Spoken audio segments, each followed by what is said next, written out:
हाय viewers, welcome back. Python का crash course हम discuss कर रहे हैं जिसमें आज हम डिक्शनरीज को डिस्कस करेंगे। तो डिक्शनरी होती क्या है एक्चुअली?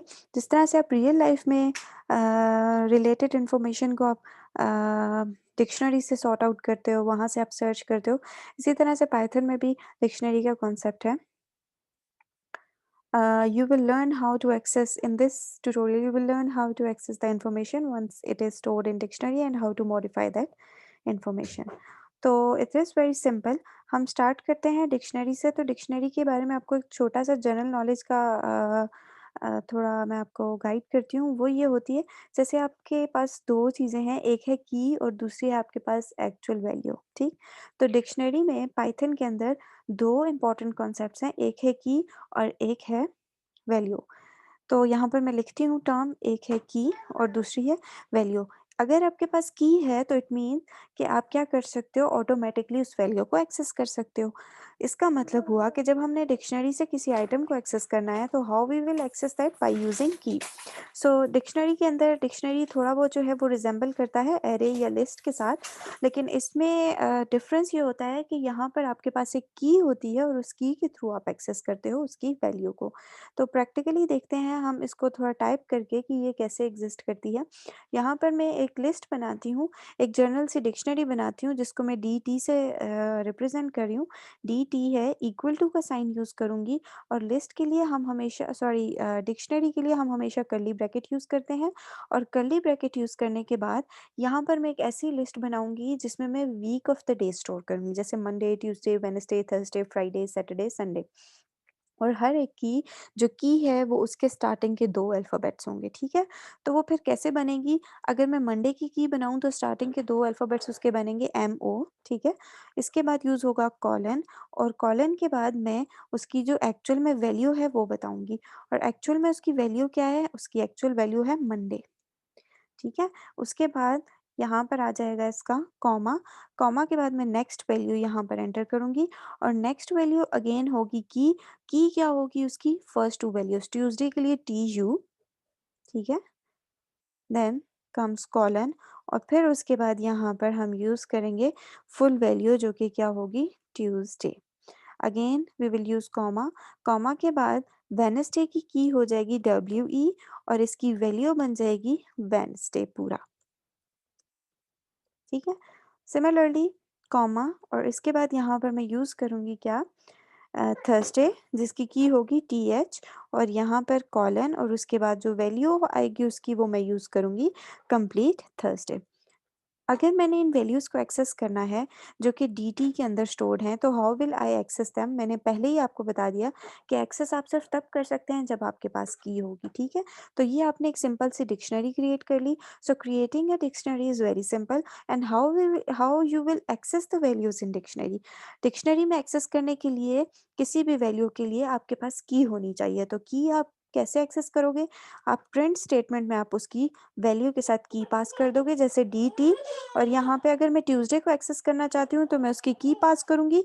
की मुझे पास करते वक़्त स्क्वायर ब्रैकेट्स में पास करनी है और ट्यूसडे की है TU, ठीक है? अब मैं अगर इसको प्रिंट करूँ तो ये मुझे क्या वैल्यू देनी चाहिए इसको ट्यूसडे। बिल्कुल इसी तरह अगर मैं इस की को चेंज कर दूँ और TH लिख दूँ तो ये मुझे देगा थर्सडे। अगर मैं इस की को चेंज करके WE लिखूँ तो ये मुझे देगा वेडनेसडे, ठीक है? वेडनेसडे। तो इसका मतलब है अगर मैंने किसी भी वैल्यू को एक्सेस करना है तो मैं उसकी वैल्यू को एक्सेस करूँगी की को यूज़ करते हुए। अगर मेरे पास की है तो इसका मतलब है मैं एक्सेस कर सकती हूँ। ये तो हो गया फर्स्ट मॉड्यूल। सेकंड में हमने ये देखना है कि हम नई वैल्यूज़ इसमें कैसे ऐड कर सकते हैं। लाइक एग्जिस्टिंग डिक्शनरी है जो कि डीटी है, इसमें मैं मज़ीद वैल्यूज़ कैसे ऐड करूँगी। That is also very simple. DT use करूँगी, इसके बाद पहले मैं उसकी की दूँगी और की में मैं लिखती हूँ FR और फिर मैं उसकी वैल्यू असाइन कर दूँगी सिंपली यहाँ पर, ठीक है? इक्वल टू करके मैं यहाँ इसकी वैल्यू दे रही हूँ, दैट इज़ उसकी वैल्यू है फ्राइडे।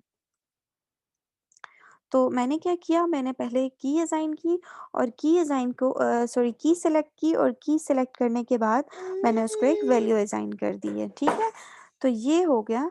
अगर मैं इसको प्रिंट करना चाहूँ FR तो ये मुझे FR की वैल्यू देगा। इट मीन्स कि DT के अंदर मैंने एक एडिशनली वैल्यू स्टोर कर दी है जिसकी की है FR और उसकी वैल्यू है Friday. So it is very simple. अगर आप डिक्शनरी में वैल्यू ऐड करना चाहें तो डिक्शनरी में वैल्यू ऐड करनी भी सिंपल है। अगर आप एग्जिस्टिंग डिक्शनरी की वैल्यू को चेंज करना चाहें या मॉडिफाई करना चाहें तो वो भी बहुत सिंपल है। वो आप कैसे करेंगे?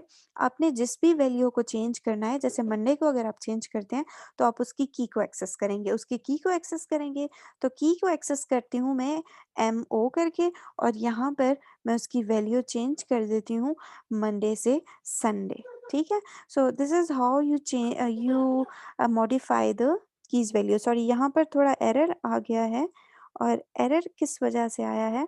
इस वजह से इसने क्या कहा है FR, क्योंकि मैं प्रिंट कर रही हूँ FR और FRF लिस्ट में है ही नहीं है, so I have to modify this as well.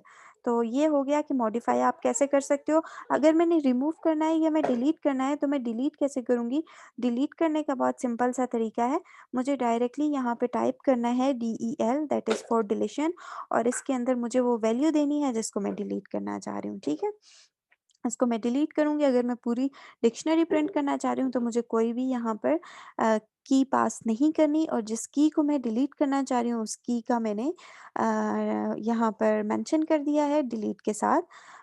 अब मैं इसको अगर रन करूँ तो आप देखें वो डिलीट कर देगा मंडे को, और मंडे को उसने डिलीट किया और उसने आपको सिर्फ क्या शो किया? Tuesday, Wednesday and Thursday. ये 3 सिर्फ आपने शो किए हैं, उसने शो किया आपको किसके साथ? अपनी रिस्पेक्टिव कीज़ के साथ। ठीक है? तो डिक्शनरी ये है। अब हम इसके बाद ये भी देख सकते हैं कि डिक्शनरीज़ को हम फॉर लूप के थ्रू कैसे एक्सेस करेंगे। फॉर लूप इसी डिक्शनरी को हम यूज़ करते हैं और देखते हैं कि फॉर लूप हमें ये कैसे वैल्यूज़ देगा। तो मैं ये प्रिंटिंग स्टेटमेंट्स हटा देती हूँ इधर से। Simply I will right for, चूँकि मैं लूप थ्रू करना चाह रही हूँ डिक्शनरी की, तो मैं फॉर लूप यूज़ करूँगी और फॉर लूप के अंदर मैं साथ-साथ क्या स्पेसिफाई करूँगी? फॉर लूप के साथ मैं 2 चीज़ें, की भी एक्सेस करना चाह रही हूँ और वैल्यू भी। अगर मैं दोनों एक्सेस करना चाह रही हूँ तो मैं यहाँ पे की भी मेंशन करूँगी, वैल्यू भी मेंशन करूँगी। अगर मैंने एक ही एक्सेस करनी है तो फिर कोई मसला ही नहीं है। मैं अपने यहाँ पर लिखूँगी डिक्शनरी का टाइटल है TT करके मैं कॉल करूँगी आइटम्स को। ठीक है? बारी-बारी आइटम्स, ये फिर इसके अंदर एक-एक आइटम पास होगा। मैंने यहाँ पर क्या किया, I will explain it again to you. मैंने की भी एक्सेस करना चाहती थी, मैं वैल्यू भी, इसलिए मैंने दोनों मेंशन किया, फॉर की comma value in this dictionary dot items, और सेमीकोलन के साथ मैंने ख़त्म कर दिया। इसके बाद मैं प्रिंट करूँगी यहाँ पर, और प्रिंट करते वक़्त मैं इधर लिखती हूँ की और बैकस्लैश n इसलिए देती हूँ कि ये न्यू लाइन में मुझे शो करे। की के साथ कॉलन और फिर स्पेस, और यहाँ पर वैल्यू आ जाएगी की, लेकिन उसके साथ-साथ I have to use plus sign because that is used for concatenation. Similarly ये मुझे सिर्फ देखते हैं क्या रिटर्न करता है। ये मुझे सिर्फ कीज़ रिटर्न कर रहा है। मेंशन कर रहा है कि की मंडे, ट्यूसडे, वेडनेसडे, थर्सडे। अब अगर मैं की के साथ-साथ वैल्यू को भी प्रिंट करना चाह रही हूँ तो मुझे वैल्यू के लिए अलग से प्रिंट स्टेटमेंट लिखनी पड़ेगी, ठीक है? तो वो भी मैं क्या करती हूँ, उसको भी मैं यूज़ करती हूँ। नेक्स्ट रो में आए मेरे पास तो मैं लिखती हूँ वैल्यू बैकस्लैश एन आप यूज़ करेंगे अगर आप चाहते हैं कि वो आपके पास नेक्स्ट रो में आए, ठीक है? वैल्यू प्लस यहाँ पर आपने ऊपर जो वैल्यू यूज़ की है वैल्यू ये वाली, वो नीचे भी आ जाएगी। सो इसको मैं रन करती हूँ तो हर दफ़ा मुझे की बता रहा है मंडे और उसकी वैल्यू है मंडे। की है TU और वैल्यू है उसकी ट्यूसडे। की है WE और उसकी वैल्यू है वेडनेसडे। तो इस तरह से आप फॉर लूप यूज़ करते हो किसी भी डिक्शनरी के साथ लूप थ्रू करते हुए, ठीक है? अगर आप यहाँ पर सारी, अगर मैं यहाँ से सिर्फ की एक्सेस करती हूँ, ठीक है? तो कैन आई डू दैट? मैंने ये प्रिंटिंग स्टेटमेंट हटा दी है, अब ये मुझे एरर दे रहा है, क्यों? क्योंकि कंकैटिनेशन नहीं की गई स्ट्रिंग के अंदर, तो इसको मैं वापस जो है वो की, कॉमा वैल्यू दूँगी, तो ये ऑटोमैटिकली कंकैटिनेट करके मुझे सिर्फ प्रिंट करके दिखा देगा। सो ये था डिक्शनरी का। अब डिक्शनरी का और लिस्ट को भी हम देखते हैं कि हम डिक्शनरी को लिस्ट के साथ कैसे मर्ज कर सकते हैं। कहने का मकसद ये है, how we can create a list of dictionaries. Multiple dictionaries हम कैसे क्रिएट कर सकते हैं, तो वो भी बहुत सिंपल है। उसमें ये होगा, जैसे ये एक डिक्शनरी है, इसी तरह की मैं 2-3 और डिक्शनरीज़ बनाती हूँ, ठीक है? इसी को कॉपी करके ये एक बन गई, ये दूसरी बन गई और ये तीसरी बन गई, ठीक है? इनका टाइटल बदलना चाहिए, so I will write DT1 and DT2। To here. तो ये बन गई हैं डिक्शनरीज। अब मैंने इनको एक्सेस कैसे करना है, मैं इन सबको पहले किसी एक वेरिएबल के अंदर स्टोर करूँगी और उसको मैं कहती हूँ dt3। ठीक है, dt3 के अंदर मैंने एक लिस्ट बनानी है और उस लिस्ट के अंदर मैं ये 3 डिक्शनरी स्टोर करूँगी। ठीक है, तो 3 डिक्शनरीज जो मैंने स्टोर करनी है उनके टाइटल लिखूँगी dt, dt1, dt2। तो यहाँ पर मैंने क्या किया है, एक्चुअली मैंने 3 डिक्शनरीज़ बनाई हैं और उन तीनों डिक्शनरीज़ की एक लिस्ट बना दी है dt3। ठीक है, अब मैं यहाँ पर एक फॉर लूप यूज़ करूँगी और फॉर लूप यूज़ करते हुए उसको एक्सेस करूँगी। फॉर लूप यूज़ करते हुए मैं यहाँ पर टर्म लिखती हूँ simple D, for D in dt3। इसके बाद यहाँ पर आ जाएगा कॉलन और कॉलन के बाद मैं इधर करूँगी प्रिंट डी। तो ये ऑटोमेटिकली मुझे सारी वैल्यूज़ दिखा देगा। Just look at the output. अब आउटपुट चेंज हो गया है, मतलब डिक्शनरी 1 भी उसने दिखाई है, डिक्शनरी 2 भी दिखाई है और डिक्शनरी 3 भी। So this is how we are working. यहाँ पर हमने क्या किया है कि लिस्ट ऑफ डिक्शनरीज़ बनाई है। पहले डिक्शनरीज़ बनाई है, फिर उन 3 डिक्शनरीज़ को एक लिस्ट के अंदर डाला है और फिर उसको एक्सेस किया है आपने फॉर लूप के through. A list in a dictionary भी बन सकती है, यानी डिक्शनरी के अंदर भी आप अपनी मर्ज़ी से एक लिस्ट बना सकते हो। अगर मैं डिक्शनरी के अंदर अपनी मर्ज़ी से एक लिस्ट बनाऊँ तो वो कैसे बनाऊँगी, वो भी देख लेते हैं। ठीक है, यहाँ पर ये 3 वैसे की वैसी हैं, इनको मैं चेंज नहीं कर रही, सिर्फ़ एक के अंदर मैं थोड़ा-सा मॉडिफ़ाई करती हूँ यहाँ पर और उसके अंदर यहाँ पर आ जाएगा कॉमा, कॉमा के बाद मैं आइटम बनाती हूँ फ्राइडे के लिए और उसकी मैं यूज़ करूँगी की FR। ठीक है, यहाँ पर आ जाएगा कॉलन, कॉलन के बाद यहाँ पर मैं लिस्ट क्रिएट करूँगी, यानी मैं डिक्शनरी के अंदर एक लिस्ट क्रिएट कर रही हूँ। ठीक है, तो डिक्शनरी के अंदर मैं लिस्ट क्रिएट करते वक़्त क्या यूज़ करूँगी, स्क्वायर ब्रैकेट्स और स्क्वायर ब्रैकेट्स के अंदर मुझे यहाँ पर अपने एलिमेंट्स देने हैं। मैं लिखती हूँ फ्राइडे 1।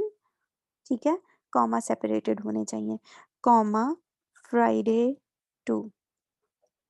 ठीक है, फ्राइडे 2। तो मैंने क्या किया है, एक डिक्शनरी के अंदर लिस्ट बनाई है।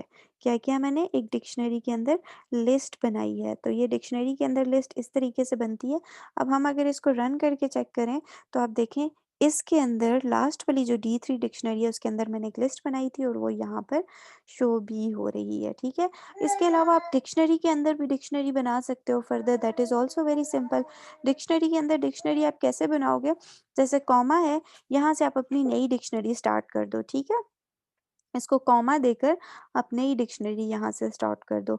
ये यहाँ पर ख़त्म हो गया, फॉर एग्ज़ाम्पल इधर मैंने दिया कॉमा और कॉमा के बाद मैं कोई और यहाँ पे वैल्यू यूज़ करती हूँ और उसके अंदर मैं लिखती हूँ SU।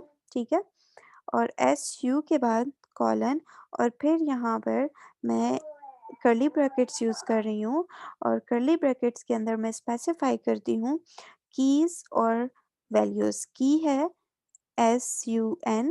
ठीक है, और इसके अंदर कॉलन और वैल्यू मैं इसके अंदर देती हूँ SUNDAY। तो मैंने डिक्शनरी के अंदर डिक्शनरी बना दी है। So I am sorry, there is an error. And what kind of error is that?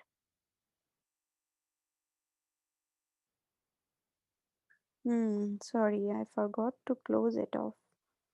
ये बंद हो जाएगा। Still there is an error. But you can also create, actually there is a syntax problem, so just leave it. We will discuss it in the next lecture. Currently we have discussed how to create a dictionary, then we have discussed how we can access the elements of dictionary, how we can modify and delete the elements of dictionary. Finally we have discussed a list of dictionaries and a list inside dictionaries, and the last topic was how you can create a dictionary inside dictionary. So this was all about today's lecture. It is getting quite lengthier, so please if you it is not clear to you or if you're facing any difficulty or problem in this, please post your comment. I will respond to you.